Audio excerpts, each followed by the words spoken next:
on, everybody? This is Rick Del Santo. You're listening to Pro Wrestling Wire Radio. Uncle Otis is to my left and is joining me as always. We have a very special guest, Buzz Bloodsaw, joining us here today. Finally, we get you to get on the show. We've been trying to get this together. Our schedules don't always match, but glad to have you here today. I'm happy to be here. Yeah, it's been a journey, but we're getting it done, so that's what matters, you know? It's good. Absolutely.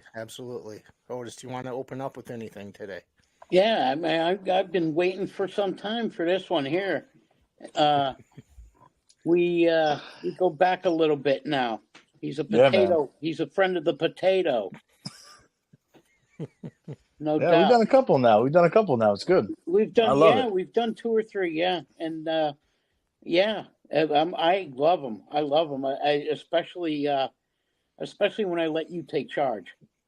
No, don't do that. That's a terrible plan. I'm crazy. Oh, no, it's fun. It's fun for me. Listen, you got to have fun, man. Especially in the wrestling business, man, it's entertainment. If you're not having fun, if you're not enjoying what you're doing, why are you doing it? You know what I mean? Get out there and change it up. Get weird, bro. You know, too many people take it too serious. I like that. He said get weird. I like that. Getting weird is the best part about life, really. Yeah, man. Right? That's the whole concept, man. That's the whole concept here. You know, life is boring, man. Make it exciting. Get weird. Don't be afraid to do it. You know, it's good. How are you feeling this morning after last night? How do I feel, man? I feel great. You know, when you go into a match like that with a 6-man tag, when you go into something like that, you never really know what to expect. There's a lot of bodies and a lot of people, and you know, I never really tagged up with Bano or with Corey Duke before. So how do you really know what to prepare for? You're going in there with an actual tag team, the Boricua Bombers. They've got chemistry and they've worked together. They know each other well. So it's like in a situation like that, you have to be prepared for anything to break down. And it did a little bit, but I think we did okay. Maybe we walked away with the win. And at the end of the day, what else are you supposed to do? You know.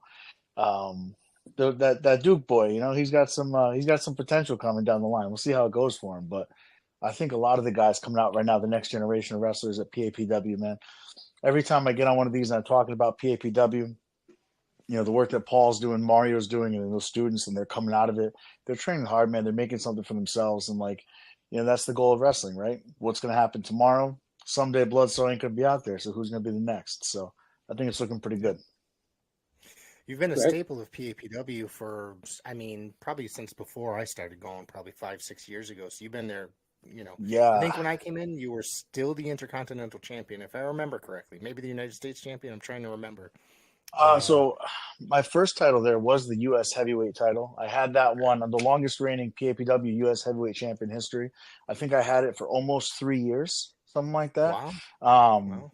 Yeah. So that was a big run for me. I was there for doing that, and yeah, then after that, I had the Intercontinental. Then I retired that title when I had the AIWF title come in. I retired it in order to make myself eligible for that tournament. And, you know, we've just been riding these waves, man, but it's all good, doing good things. Let's talk about your relationship with the AIWF, as this will be airing on the AIWF network. So we are part of that brand. So, you know, shout out to Rick and Matt for killing it out there doing the AIWF. You've worked there on and off for a number of years, correct? Yeah. So I've actually done. If you were to go back in time, 8-10 years, something like that. Jekyll, who's the last man in that 6-man tag match, he and I went out to Tennessee probably 10 years ago. They had one of their AIWF super shows, and we were in the tag team gauntlet match. I want to say it was like 40 tag teams or something crazy like that. He and I were the first 2 tag teams to enter, and we ended up winning the whole thing. So that night we ended up in another 4 pillars match for the tag championships for the AIWF. We didn't make it out of that one. But yeah, we beat something like 38 or 39 tag teams together to get into that. And that was 10 years ago on a tag team basis. Most recently, working with Matt Classic. I mean, you know, no offense to anyone else in wrestling, but Matt Classic probably is the most active dude in pro wrestling. I mean, he's. If I say this all the time, if I text him at 7 a.m. or 3 a.m. or 3 p.m., he's answering my text. It's like, don't you sleep, bro? What are you doing? But I mean, he makes great connections. AIWF as a whole, for anyone who doesn't really know about that brand, it's like if you took the NWA, but then you added the connectivity of the modern day social media, that's what it is. Because, in the modern era of wrestling, it's like, there's no more who's that guy coming out of Georgia and we're living in Alabama. You know what I mean? Like there's a lot of eyes on these things. And so Matt Classic, what he does with the brand, so I think it's 150 companies in 49 countries now. But it's like when you get seen on that, you're seen in all of those. So it's he does really a ton of work to make these opportunities happen for guys. And like it is what you get out of it, man. If you want to put some work in, you want to jump on a podcast with guys like you two. I mean, you guys are doing podcasts constantly. I think there's not enough credit given to the idea that like, hey, man, we hit the gym, we paint our face, we get in the ring. But like without guys like you doing the work because it's not just filming it, it's the filming, the editing, the promotion, the back end of it, attending the shows, taking the pictures.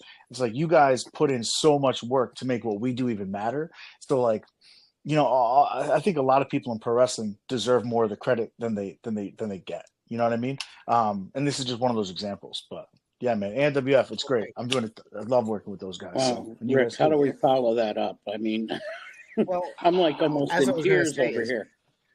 Well, Matt's been a good friend of the show for a number of years now. He sent me numerous guests, over there. So when I found out that locally we're getting a AIWF affiliate, my favorite group, I guess, Paradise Alley Pro Wrestling was becoming an AIWF affiliate, and getting their championship. And I got a little bit excited because I watch the weekly television. I keep up on the product. I talk to Matt probably 2-3 times a week. Rick Diesel probably once a week. I always have to send him the videos that we record here tonight. So I'm like, there's a big whole great product out there, I think. And like you said, it's imagine the NWA times, I don't know, 200, I guess. You know what I mean? As far as like groups that are involved, and they're constantly adding to that always. Yeah. It's crazy. I mean, too many people right now. I think in the modern era, right, there's this resurgence of people realizing that pro wrestling doesn't have to just be one product on television. Right. There's so many of these opportunities out there as a wrestler. If you want to go, because when you really break it down, what's a pro wrestler? You get paid to wrestle. Being a professional of anything is when you can get paid for it and pay some of your bills, Yes. And nowadays it's like, if you were just, and I do it constantly. I talk to promoters. I'm looking at Europe for next year for a tour of Europe with AIWF and trying to set something up for like a 2-week span to head over there and do that. And, I got a couple of other surprises that I can't mention, but, I'm constantly talking to these people in different countries and, what you make of wrestling is the work you put into it. How many of these places can you go? Because at the end of the day, wrestling originally started as something that was a grassroots product, and that never went away. And if you study the history of wrestling and where it came from, and it's all cyclical, it's all coming back around. So I think we're at a really great time for wrestling and wrestlers in general to be able to be successful. I mean, if you want to make it and you want to make this your living, you don't need to wait for WWE to call you. Go make some money today, look good for tomorrow, figure it out, brother. You know what I mean? It's a great time. I think since probably COVID or prior to COVID, that really kicked into gear. People didn't need WWE to get to that level in a way. Yeah. There was guys that would, look at, and maybe this comparison is a little off, but look at guys like Kenny Omega and the Young Bucks who made their careers by themselves. They got to Japan and ended up becoming gigantic superstars over there without the help of the World Wrestling Entertainment, who was basically the only major company we had here in the United States. Mm-hmm. Yeah, I mean, some of the guys I was coming up with, so I used to have a school in Pennsylvania where I taught, and I had a couple of students come through and do some finishing work with me and do all that kinds of stuff. But one of my favorite examples of that, and I talk about this guy constantly, is somebody who deserves everything he gets. He's currently signed for TNA, but Ace Austin. I don't know if you guys are familiar with him, but like Ace Austin and I used to hit the road together all the time. When I took him up to Canada, it was like he was very fresh in the business, very new to the business, but like of all the guys I've ever gotten the privilege to work with and see develop, I mean, that dude deserves everything he gets. He's the most humble, hardworking dude that I had known up until that point in pro wrestling. So like every time I see him, because like he's been to Japan, he's on TV for TNA, he's doing great, fantastic things. And so a guy like that, man, you can't ever talk about that kind of work ethic enough. In the modern day sense, though, you know, PAPW, we have some guys who remind me of that so much. Guys like the Alan Compasses, the Corey Dukes, these guys who are just making towns and just doing it, you know. And that's when you make it, it's the old saying, right? Making towns, brother. But like that's wrestling, man. If you're making towns, what are you doing? So yeah, a lot of these guys though, they're on the right path, doing really cool things. It's cool. What do you think about the current crop of students at PAPW? I think right now it's probably the best there's been in a number of years, right? I mean, you got guys like the Duke brothers. There's Deuce who made his debut last night. There's Nelly. I'm trying to think offhand who else. You know, there's Sylvan that's there. That's it. The recent Jada, guys you were yeah. Jada, Kaizo. Yeah. It's still fairly recent. I consider. I think Jeremy. Alan Compass is now doing Jeremy. I think Alan Compass is a little older, but I feel like he's still brand new to me for some reason.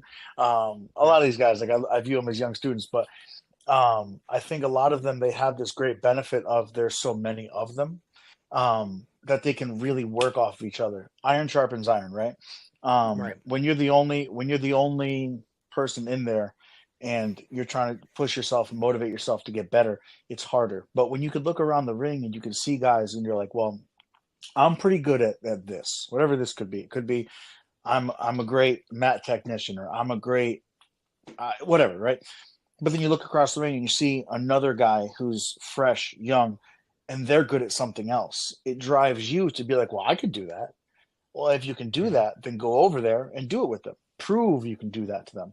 And I think a lot of these guys, they've got so many different flavors and variety, not just in their backgrounds, but like their aesthetics. Let's face it, pro wrestling. If you guys have ever heard one of my interviews, I always get to Ox Baker and like his theory that pro wrestling is like a giant circus, and everybody has to know that, you know, when you go to the circus, you're not just there to see acrobats, you're not just there to see lion tamers, you're not just there to see tightrope walkers. You want to see all of those things. And so I think at PAPW, especially with the current crop of students, they naturally have these tendencies and size discrepancies and power discrepancies, and things that allow for just such a more developed and interesting product base that for them as students finding their niche, who they want to be, it's able to help them look around the room and really discern for themselves. It took me years to figure out anything about who I am or who Bloodsaw is. So for these guys, I feel like, and I'm always trying to push them, like, think about who you are. Think about what that means to you. Be yourself, but be yourself bigger. And it's like, you know, but the crop of guys down there, there's like, I think 14, 15, 16 students, because there are some that haven't even debuted yet, but there are more upcoming. And man, they're varied and they're different, and they're all working on honing their own individual presentational package. It's a very diverse crop of guys and gals. Yeah. No, yeah. It's going to blow up. I feel like by the end of 2025, PAPW is going to be doing big things. I don't want to say anything crazy, but I will say, speaking into existence, there's going to be some wild things coming down the turnpike. It's going to be good. Well, that's great to hear. That's great to hear. So I love PAPW. I love, I guess it's kind of how I got involved loosely with the world of media and how I got involved in podcasting and radio, or returned to radio and such. I used to be involved in radio many, many years, and a chance running into Paul Roma at a gas station on my way to work in the morning, and he invited me to, this is the first time I ever met him. I knew he lived local. This has to be 6 or 7 years ago. And he's like, oh, come down to a show sometime. Now, I hadn't been to indie wrestling shows in about 3 or 4 years since I divorced my first wife, and I was remarried. And when I went to the show, I had a blast. I had known Big Daddy. I had known the Guardian of Chaos for many, many, many years. Big Daddy's great, man. Oh, he's awesome. And he's become a great friend since, in that time. So when I came down to the show, and I had a blast, literally. I met so many great people. I had already known him, and I was trying to get back into radio. And then I said, oh, fuck it. I'm just going to do a wrestling podcast instead. And then Yeah. it just kind of took off from there. And it's been, now we're going on 5 years. And we're rapidly approaching 400 episodes. So that's awesome. Yeah. So there was times where I would do 3, 4, 5 a week. So, well, that's the kind of workload that people like don't really think about. I joke, but it's like when you do a podcast, there has to be an episode 1, right? And episode 1, it's like this daunting task of when are we going to get to 400 or when do we get to 100? You know what I mean? Yeah. And too many people, they fizzle out in the effort. So that's why I say like, not enough of these wrestlers, when there's like an opportunity to get on a podcast or do one of these things, they're like, oh man, I'm busy. That's my day off. It's whatever. It's like, well, it's nighttime. It's late at night. We're here. We're doing it because at the end of the day, man, that's sometimes what it takes. And, you guys, whether I show up or someone else shows up or whoever it is, you guys are there and being present. So it's like giving that credit back to where it is. People they don't think about it. Oh, I'm number 385. Yeah, man. Well, there was 384 before you. So it's like, give these dudes credit, Yeah. And and the friendships I've made and the the people I've met in that 5 years, it's just been amazing. Literally. I never thought I'd be sitting there, I guess, with such a handsome partner. Well, yeah, okay. Critiquing professional wrestling, sitting there next to Mario Mancini and Paul Roma. You know what I mean? Guys that I watched growing up on television, and that to me is kind of amazing. And of course, I've become friends with the enforcer Kevin Saban, and it's just an amazing time. You know what I mean? To do to be a part of this type of stuff. It still is wild to me, man, because like I get Merry Christmas texts from like Mario Mancini and Paul Roma, and like I watched them when I was growing up. Like they were, I only watched 80s professional wrestling. I didn't really watch 90s or 2000s wrestling because I wasn't really supposed to, because I was crazy as a kid, and like they're like, oh, if you watch wrestling, you're gonna be crazier. So like, but as a kid, man, I really did. I watched nothing but the 80s Coliseum home videos. I used to sit there and watch those over and over again. So when I met Paul Roma, I was like, dude, I know you.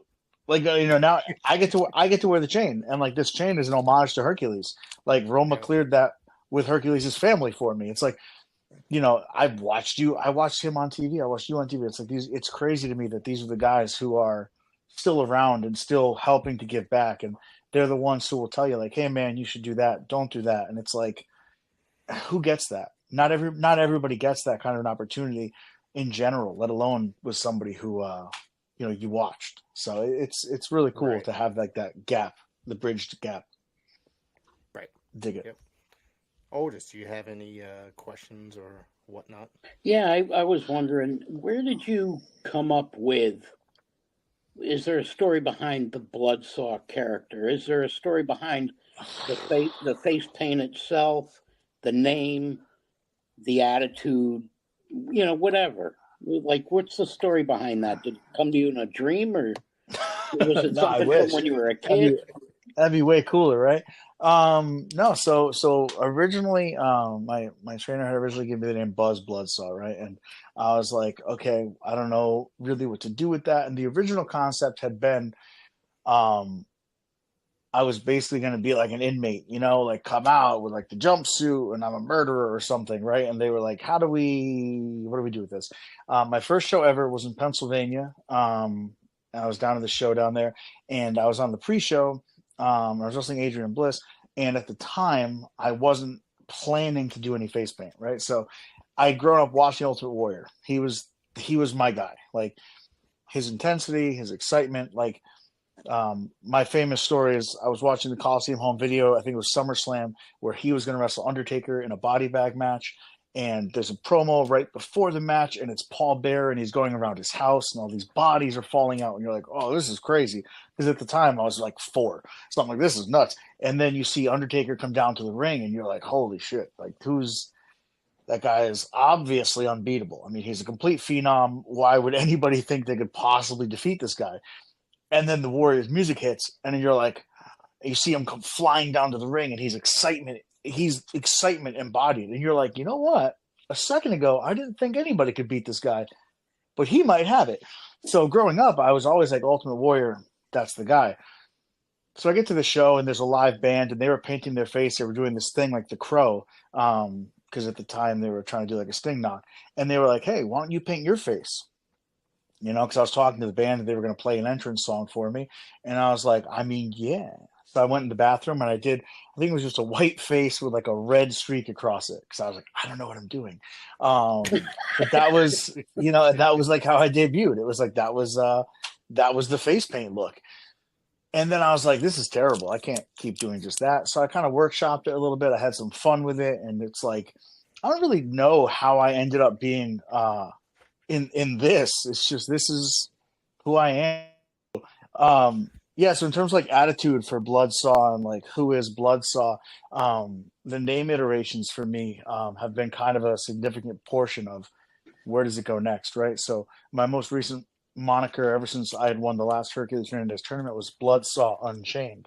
And that's why I started wearing the chain and representing what this is. But, as I've gone through it, I've been Buzz Bloodsaw, the Machine for a little while.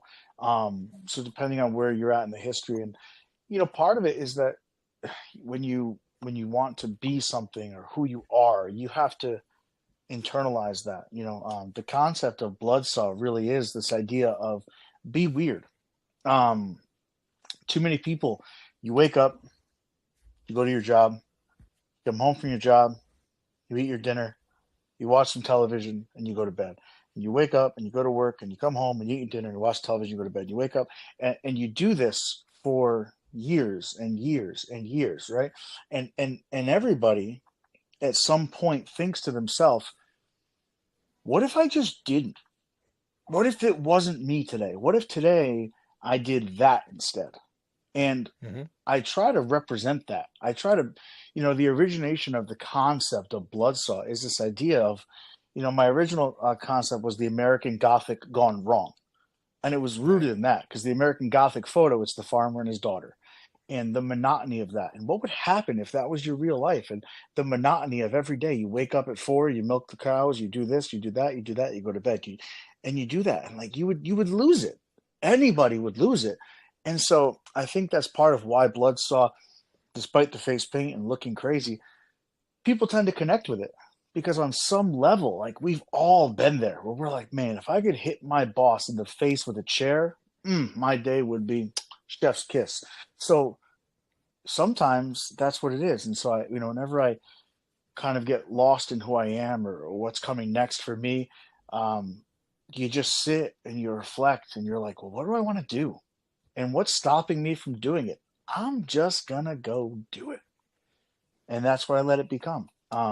And that's the whole concept, it's like Bloodsaw Unchained, man. At that point in my career and what I was doing and what I needed, I had lost the title and I was being a little bit too carefree and a little bit too of that. And so I had to turn up the aggression. I had to bring back the power.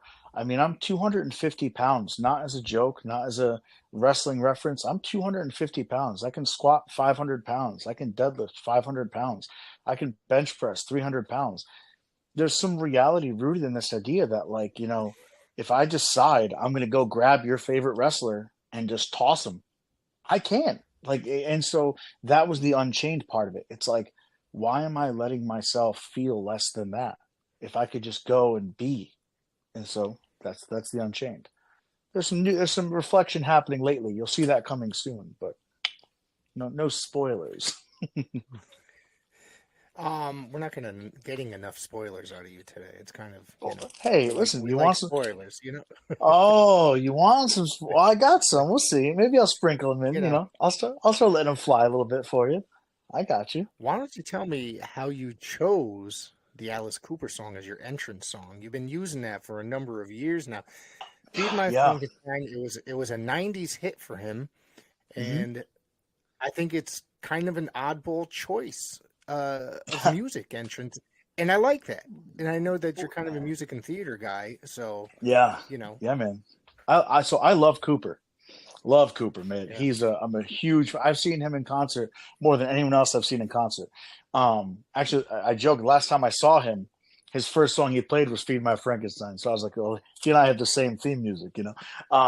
But no, so "Feed My Frankenstein," Alice Cooper in general. So going back, you're right. I am a theater guy. I did professional theater. I sing, I dance, I tap dance, I play saxophone.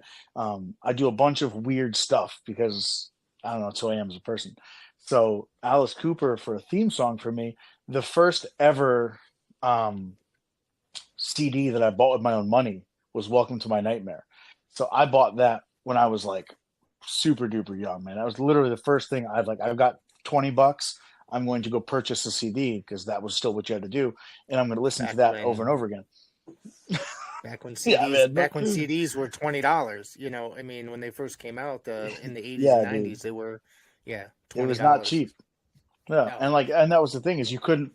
This is before you had the Lime Wires and the Napsters. We're talking like I had to go buy a CD at the store.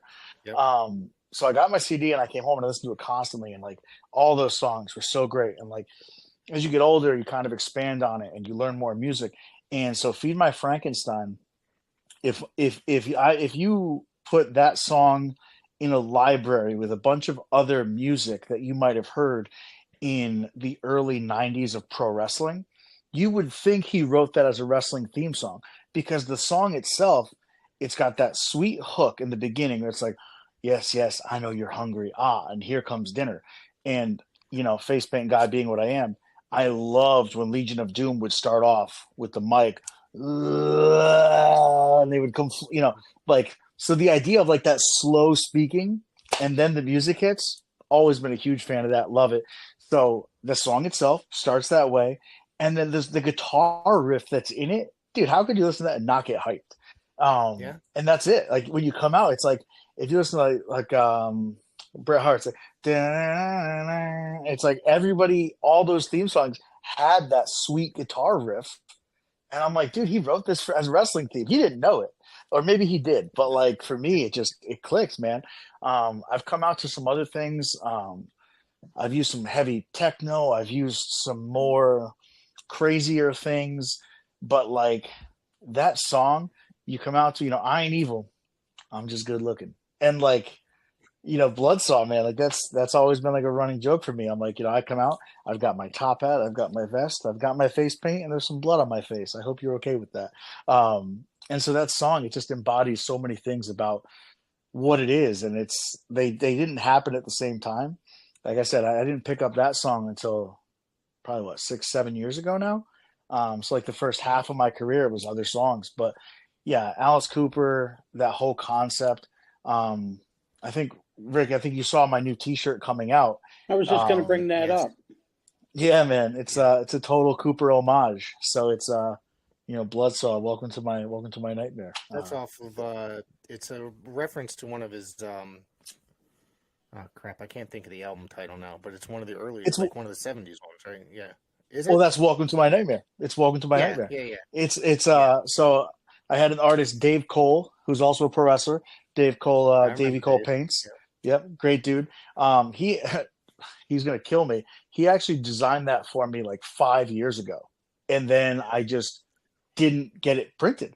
I had this great idea, and I was like, I'm gonna do this, I'm gonna do that, and then it just kind of like sat on the shelf waiting, and I was like, I don't know why I'm not doing this. I don't know why I'm not doing this, and procrastination is a beast. What are you gonna do? But yeah, so that's been like this locked away secret that just finally dropped. But I'm excited about it. They're ordered today. They sent the order in yesterday. She said they're shipping in. They're getting printed on Tuesday. So like any day now, we'll be live and official, which is pretty cool and exciting. Yeah. So You gotta, not quite a merchandise spoiler, is but so no, merchandise is so important these days in pro wrestling. It seems. hmm You thank the E for that. They started young with action figures and all. And I'm not saying it's a bad thing. It's a great thing yeah, actually because especially on an independent level. You're sitting there at your table and then somebody gets to come up and buy something, an 8x10, a shirt, what have you. But you're going to Europe. You probably should bring a handful of shirts with you. You know what I'm saying? well, so I'm ramping some things back up. Actually, this morning I had a meeting with somebody with some 3D printers, so I can, I used to be in the action figure game. I had my own action figure. I've had 3 of them over the years. Oh So wow. getting back into that game and having those redesigned, with a fresh look at my current gear and my current concept and where I'm going next, to get some of those action figures reprinted out. They're based out of Berlin. And I think that's one of the things about, being in the modern age, which is really cool too, because back in the day when you wanted an action figure done, it was a lot harder. Getting a hold of a place in China that was making action figures for a reasonable price and having to like negotiate that, and translate that and do contract work and like buying them by the lot and the bulk. It was super frustrating. So I think that's one of the nice pushes of the modern age. But yeah, coming soon. I literally just this morning met with the action figure. It's a couple that does it. One of them, I gave him some images so you can render the files and get the vector imaging correctly. Or I don't do 3D printing, so I don't know the actual thing, but so you can actually render the images and get everything filized down. So that should hopefully be done in like the next month, because I've got a couple of things I'm going to want some more merch for, and I've got one other design, which I think you guys are going to kick out of, but it's when I come out to the ring, it's Bloodsaw, and we're here to see one very specific thing, and it's wrestling. So I have another design that I just finished where it's if you guys go to hockey games, if you ever been to a hockey game or you do that thing, Yeah. they have they have the rally towels where you can like kind of wave the rally towel. Yep. So I have this design I'm doing, and when you look at it, it says Bloodsaw. Oh, And when yeah, you flip yeah, the yeah. towel over, it says wrestling. So You showed I've me got that. rally.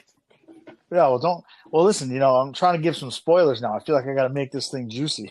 So those are coming down the pipeline too, getting printed. So got a couple of cool things on the way. It's going to be good.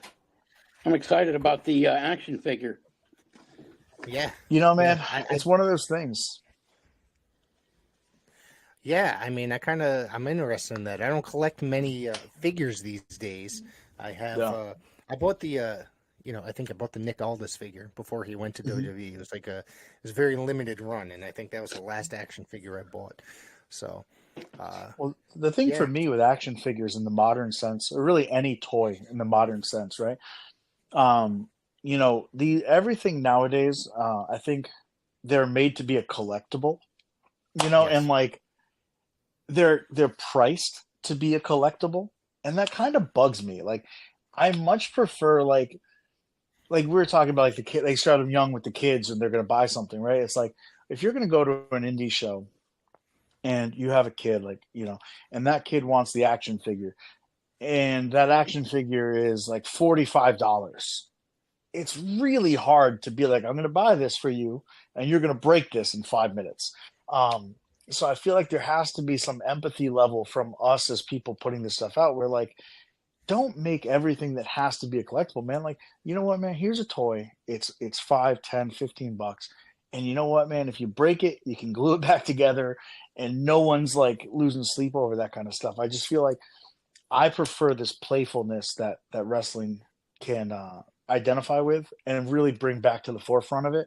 Because buying a Nick Aldis limited run action figure, man, I'm sure maybe you found it at the store, so it was still like stock price, but like that's something you put on the shelf, and 20, 30 years from now, you turn around and you sell it for one of your kids to buy a car. You know what I mean? It's like, I don't know. I'm trying to, I want to I get think back into those areas of it, fun. it might have been the same company that printed Roma's figures. I could be wrong, Okay. but I had to Okay. special order it through Instagram only. Yep. So, and it cost me $40, and then I didn't See? realize that there was also something. There was a different version available only in the UK, which he had a different pair of tights on. So I'm like, like I wanted that one too. But then, of course, shipping an action figure from the UK was going to cost an arm and a leg. Tons. But merchandise, figures, toys, and stuff like that, anything these days is not made just for the general public. It is for Mhm. collectors and stuff like that. And these collectors, they kind of ruin the market in a way, if you think Mhm. about it. They ruin the market 100%, because, man. and it doesn't make it easy for a child to be like, I want this. I know I'm going to sound dated, a Sting action figure. I don't know. I just chose Mhm. Sting, but it's like they make the $10 figures and then they make the $20 and $30 figures. You know what I mean? So Yeah. somebody like that, have them kind of figured out in a way. But when Yeah. AEW released those action figures, every figure is $30, which is just, or Yeah. $25 to $30, which is an atrocious price. No kid's going to be able to buy that. Just like you said, play No. with it, break it, and then it's like it's kind of ruined. they're made to go up in value. You know, Yeah, not for and that's nothing. the thing. That drives me crazy though. When I go to somebody's house and I see they got 30 figures still in the package up on the shelf, and I'm Mhm. like, because I used to be a real nerd with that years ago, and I had over 300 action figures, but I was the kind of guy that took them out of the package and then paired them up against each other on a shelf in different grappling holds, and that was the Yeah. way I enjoyed them. I didn't play with them, but it was cool to set them up like they were wrestling, you know? Well, I remember back in the day, because even though I wasn't really doing it, like watching the wrestling, I had some like old Andre figures. But we're talking like, remember the rubber ones where they wouldn't The even LJ, move? They were yeah, just, the you LJN know, figures. They're Yeah, like 9 inches yeah, tall or something.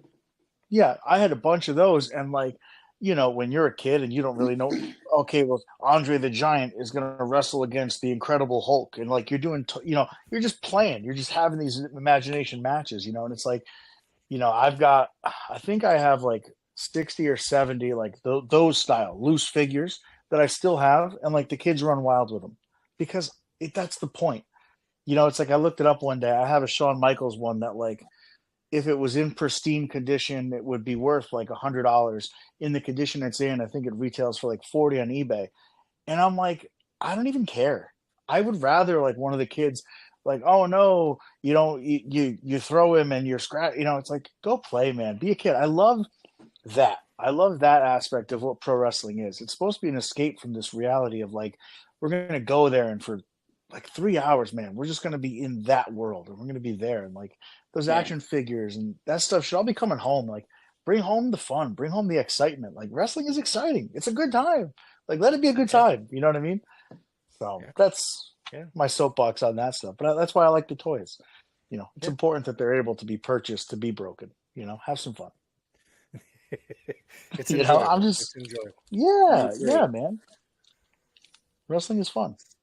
Yeah, absolutely, it's fun. So, how much of it, like you said, you grew up as an '80s kid. How old are you? Do you mind me asking how old the Bloodsaw is? So, I'm 35, but I You're a grew up kid. older. Well, I grew up older because so my dad, when I was a kid, he used to sell VHS tapes. That was Okay. his job. So I didn't have cable as a kid. I didn't watch cable. We didn't have it. That wasn't a thing for us. It didn't Yeah. matter. But we had VHS tapes, which is why I grew up on the 80s, even though, I was born in 89. But everything I watched, if it was on a Coliseum home video or it was, my dad sold like B horror flicks. That was like his whole thing because back then you still sold VHS in bulk, and that was what he was doing. Um, so when he had to bring me to work, I would be in the back of his office watching tapes in one of those. Remember those old school TVs that had the built-in VCR that were like at Yes. the time very expensive? Yeah, I would hang out and one of those was like my babysitter, and I'd be throwing the tapes in and watching it. But I grew up on like that style of wrestling because that style of wrestling, that style of TV, that style of movie. I've seen way more movies that were out prior to like 92 than after 92 because it was what I had access to. And that's what I was playing with. Um, but that's kind of how I grew up. So even though, I'm only 35, but I feel like I'm 100 for Well, some reasons like that. that's part of being a competitive wrestler. I believe you got Hmm. banged up a little bit, so you're gonna feel like you're 100. Yeah, man. Yeah. I've had a couple of two tree injuries here and there. Yeah. Couple two tree, but you live, you Yeah. learn, you move on, you get better. So it's good. Yeah. Tell me about the. Now you're talking about the '80s slash or '80s horror movies, the B films, and that's my. I absolutely love B films, cult films, and Is stuff it? like that.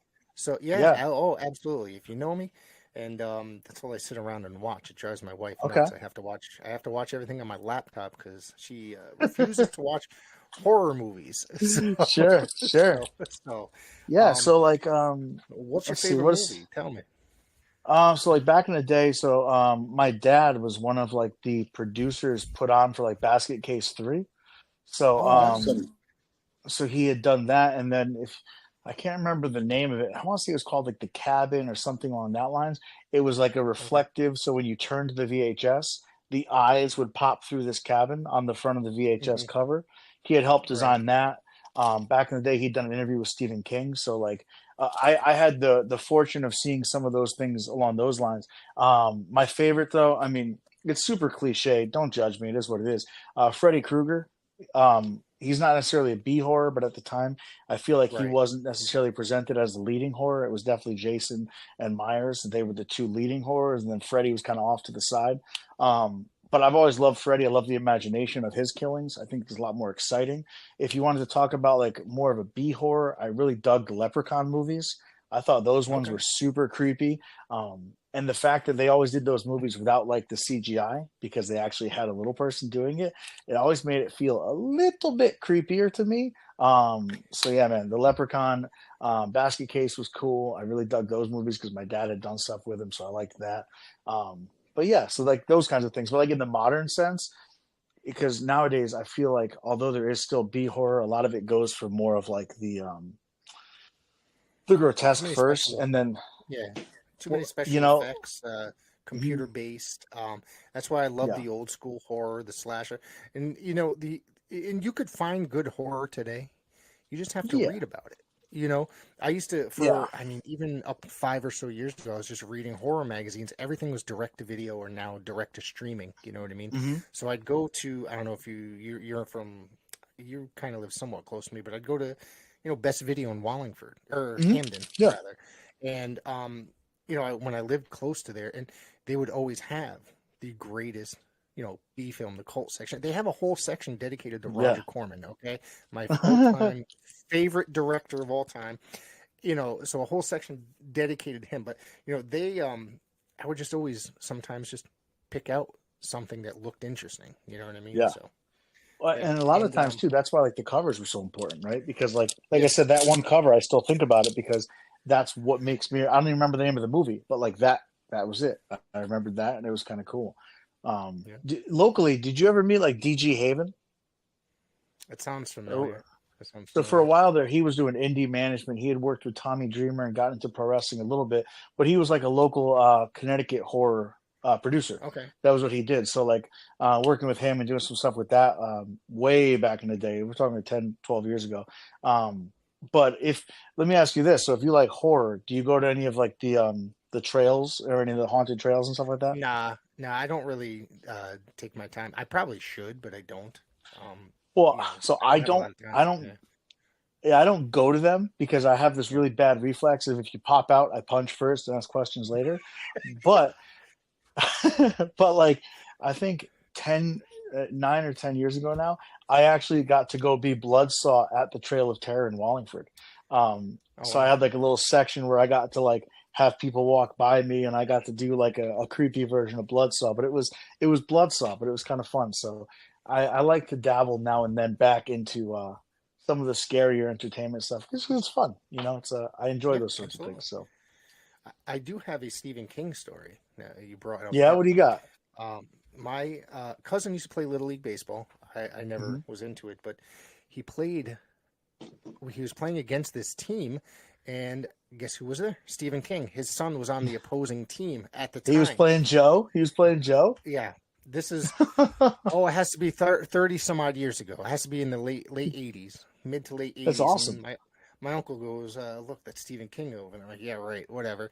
And sure than Yeah, shit, it really was. So that's awesome. yeah, I Yeah, think he used Stephen to King. live like far out in Connecticut somewhere for a brief period, Mhm. or he owned property here or something.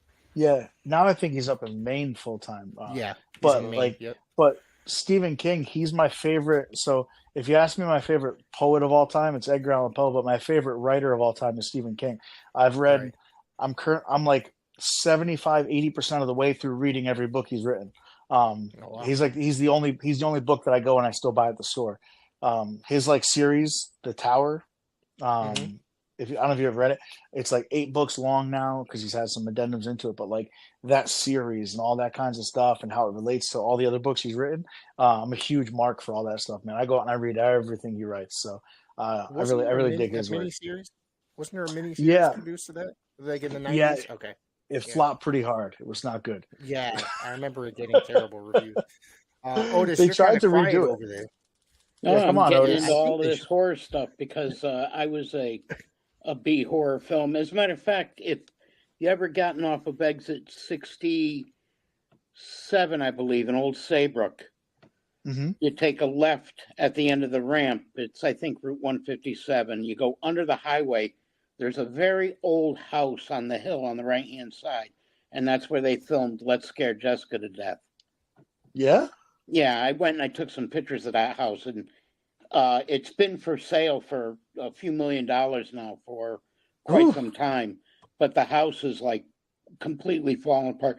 You can go on YouTube, and there have been people that have, trespassed and videotaped going through the house and looking at what's left inside, some of the furniture. And I mean, the place is literally, the property's taken it over. Yeah. But that's, Let's Scare Jessica to Death. That was, I used to work in the car dealership that was across the street from it. That's how I knew. Okay. All right. But yeah, I'm a fan of the same stuff you guys are talking about. I used to like Victor Crowley, the Texas Chainsaw movies, stuff like that. I was very much into that. I'm not really permitted to watch that stuff anymore, though. Doctor's orders. Yeah, Sure. yeah, kind of. It's ironic, man, because like I paint my face and I wear these chains, but like I don't necessarily do the horror thing, but I feel like I look like I do the horror thing. You know what I mean? It's just I feel like that's what I look like. It's only the red that contributes to that look, though. What are you gonna do? Yeah. Do it in black. See what that looks like. Nah. Then I look like Kiss. Come on, we all know the answer to that. You don't want to do that. Never mind. Let's not get my opinion on Kiss, okay? So, all right. Fair enough. I will say a lot of bad things about them. So that's a shame. It's a shame. Right. Well, I mean, the one thing that I have to say about Kiss is I want to thank them for my favorite band existing in Cheap Trick. Okay. They helped Cheap Trick get exposure and get them launched, and Cheap Trick is my favorite band of all time. Besides the Ramones, those are my two favorite bands of all time. So, speaking of Stephen King, the Ramones, of course, did the soundtrack to Pet Sematary. So there you go. All right. There you go. So what else we got here? Yeah. See. What else we got here? What else we got? Otis, what else do you have anything else? I was also thinking about last night's show. Sure. It was quite the crowd last night, huh? At Paradise Alley. They were on fire, I tell you. They were. Yeah. I think that's a big testament to the guys who are putting in the work. You know what I mean? I've been there with PAPW since pre-COVID and now post-COVID, and it's kind of interesting to me because my first ever PAPW show was actually at the ice rink or the high school in East Haven. One of those, I think it was one of those. Two. I can't remember.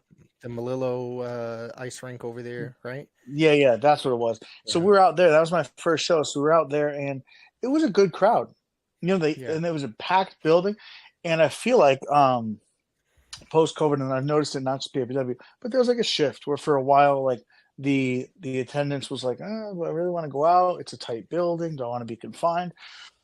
And I feel like now we're turning the corner where PAPW, like last night, I think we had to put more chairs out twice for people who are packing in. Yeah. And so as we're looking ahead to November, potentially going back to a bigger building more towards the idea of, can we do weekly episodic shows at the school? And then maybe we do quarterly blow-off shows where they're big and they're boisterous. And I think a lot of that, like John Armada over at Armada Brewing, I think his crowd and like the exposure we're doing there, and going out and doing some donation shows again and bringing that stuff back and just being a part of the community again, and you guys bringing in the exposure to worldwide phenomena, and like I'm trying to share it out when I get to go travel and wrestle somewhere else. I always try and tag PAPW as a place to be seen, and the young guys who are excited and taking the trip and they're tagging it.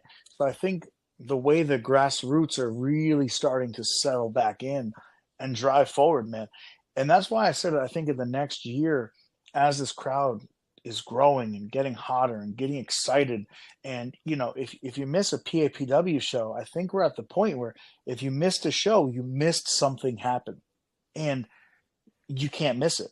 It's don't miss wrestling now. It's like if you miss last night, we got Corey Duke out there, and Corey Duke's going to win some matches, and he's going to do some crazy things. And so, like, You know, you got to be around to see what he's up to. What's Alan doing? He won that tournament last night.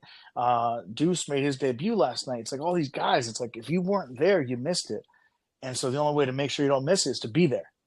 And that's what it is. Good point. And, Yeah.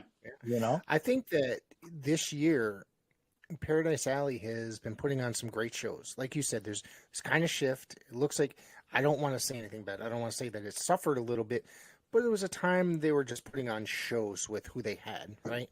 I think all of wrestling suffered. It wasn't just Absolutely. one person. It was everything. Right.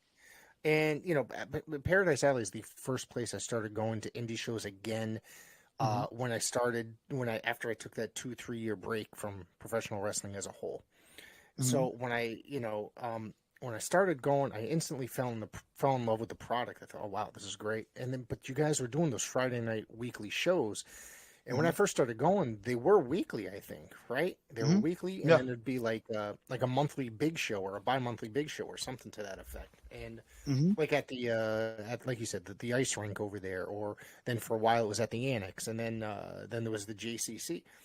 But it's like I said, post-COVID, there was a struggle there for pro wrestling as a whole, and it just seems like this year, PAPW it's the best year they've had in a while. I think it's kicking ass. Last night's show was awesome. I think. Oh my God, it was so good. And I had a lot of fun at last night's show, and I got a lot of pictures. You know, I haven't posted anything yet, but. All right. I'm taking a break. Hey, listen. You know, hopefully, I look okay in them. You know, I've been.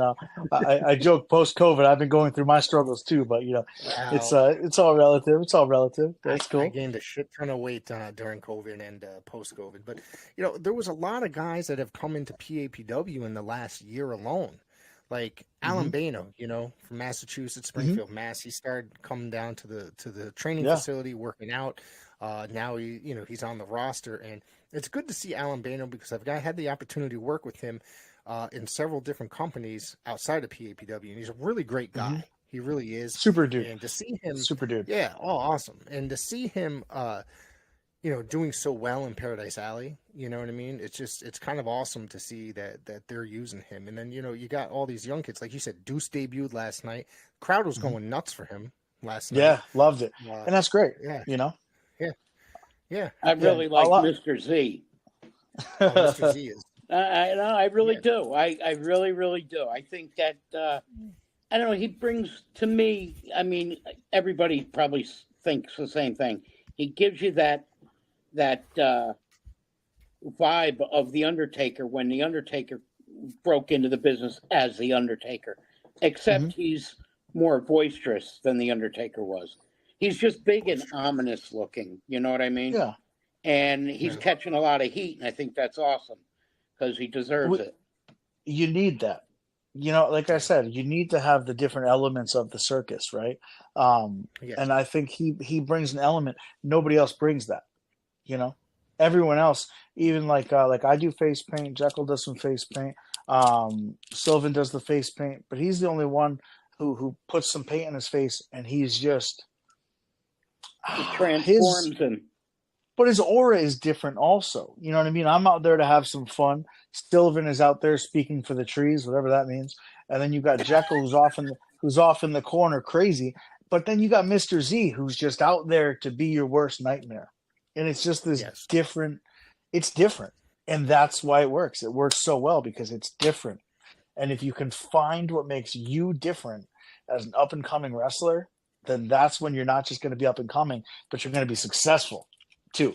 So he's doing the right things. A lot of those guys are. They're doing the right thing to figure themselves out to be successful, not just to show up and wrestle.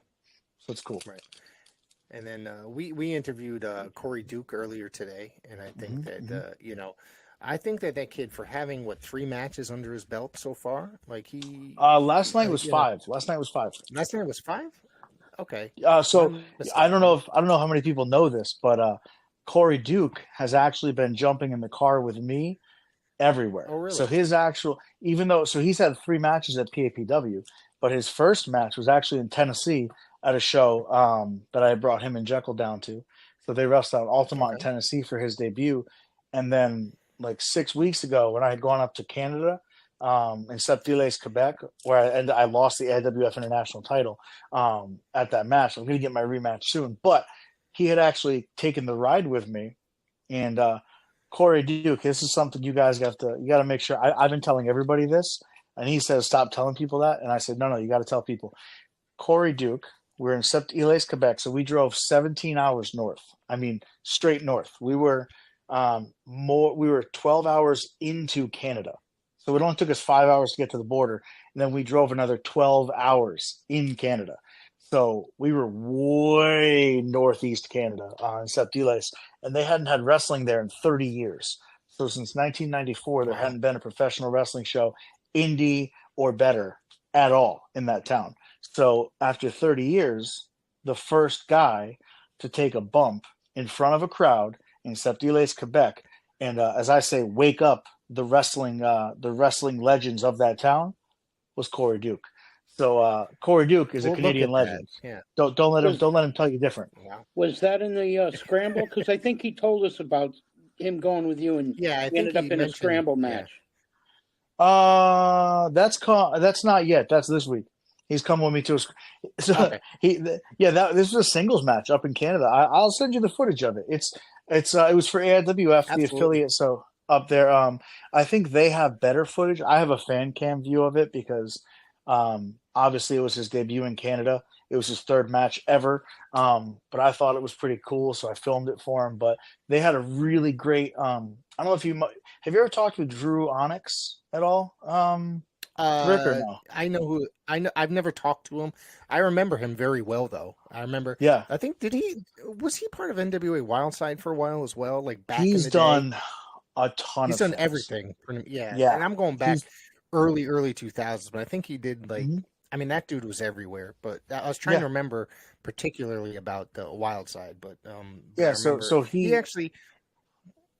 If you ever watch the Alliance blog, podcast, alliance-wrestling.com, they did an interview with him last year, Drew Onyx. Oh, really? So it was like a modern night. Oh, yeah. Yeah. So it blew me away because I was like, oh, my God, Drew Onyx. Well, so he's the AIWF Canada president. So he runs that whole aspect of Canada, and he was the one putting on the show. So he had great production quality, great value footage and stuff like that. He had ringside, he had hard cam, he had all the right things. So, so that was Corey's third match. And like the thing about Corey, man, with all these rides that he's doing, he asks questions, and then as we're driving, we'll throw on like some YouTube over on like the side of the car, and we'll watch some old AWA or something like that, just to kind of go back in time, because that's the wrestling that I think is where you should start. It teaches a lot of these kids. Yeah. Mm-hmm. Yeah. So he's done a ton of work, man. And go ahead. Yeah, we discussed that because he made a Harley race reference when we spoke with him, and I was like, "How's this kid so young know who the hell Harley race is?" And then he said, "I've done my homework," and I was like, "Oh, okay." So he did mention getting in the car with you, so I'm guessing you contributed to him doing his homework and helping him out with the classic footage and such. I was telling somebody, man, we counted last night. In the last 2 months, we've had over 60 hours in the car together, making towns. So, and I think in the next 7 weeks, I think last weekend was my last weekend off of wrestling until December. The second weekend of December, I don't currently have anything booked, but up until then, I have at least one, if not two shows every weekend. And he's coming with me to, I think, every single one of those shows. So we'll be in. Wow. We're in Massachusetts this weekend. Next weekend, we're back in East Haven, but then we're also going to Albany, New York. The weekend after that, we're going to Holyoke, Massachusetts. The weekend after that, I think. But like I joke because Rick, I saw you yesterday, and you were like, "I'll see you tomorrow," and I was like, Where am I wrestling tomorrow? Because I in my head, I'm wrestling so much coming up that I'm like, every week, I'm like, okay, where am I going? Where am I going? Where am I going? On the podcast. On the internet.